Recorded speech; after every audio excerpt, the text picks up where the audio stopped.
रखिएगा, हल्का फुल्का जो भी शक है वो क्लियर कर देना।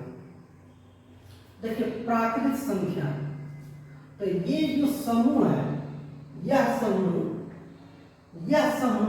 क्या है? प्राकृत संख्या के समूह है, इसलिए हम यहाँ पे लिख दिए प्राकृत संख्या डैश अथवा ये लिखिए प्राकृत संख्या। तो ये जो है ये प्राकृत संख्या के समूह है, यानी सब प्राकृत संख्या है। और पूर्ण संख्या डैश, ये पूर्ण संख्या है सारा, ये पूर्ण संख्या के समूह है, यह पूर्ण संख्या के समूह है। आप देखिए सारा प्राकृत संख्या, प्रत्येक प्राकृत संख्या पूर्ण संख्या के समूह में है। देखिएगा, समझिएगा, एक से लेके अनंत तक।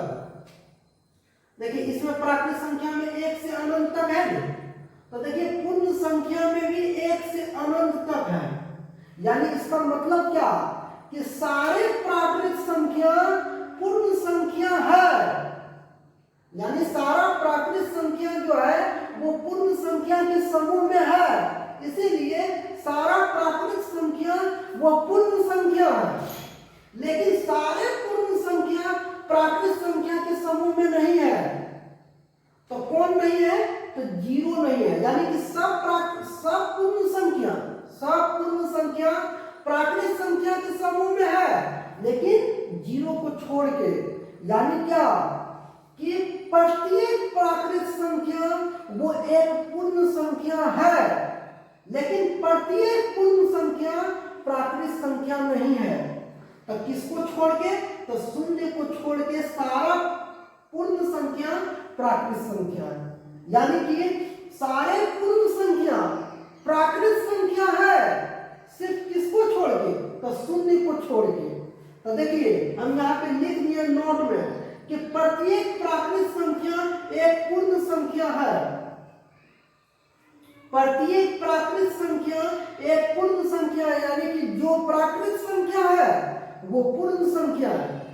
अब दूसरा में प्रत्येक पूर्ण संख्या एक प्राकृत संख्या है, लेकिन शून्य को छोड़ के। यानी कि प्रत्येक पूर्ण संख्या एक प्राकृत संख्या है, लेकिन सिर्फ जीरो को छोड़ के, यानी शून्य को छोड़ के। अब देखिए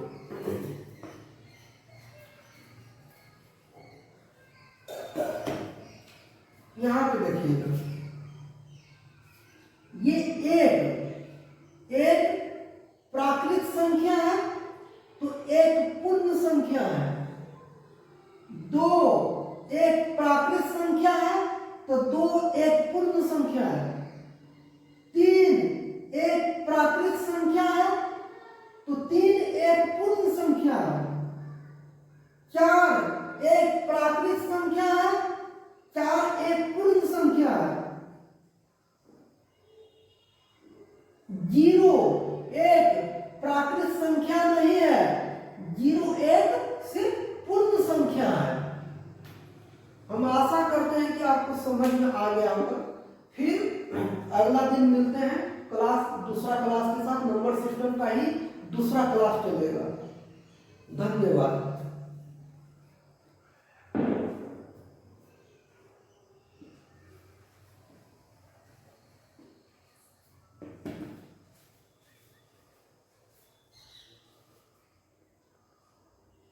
डन।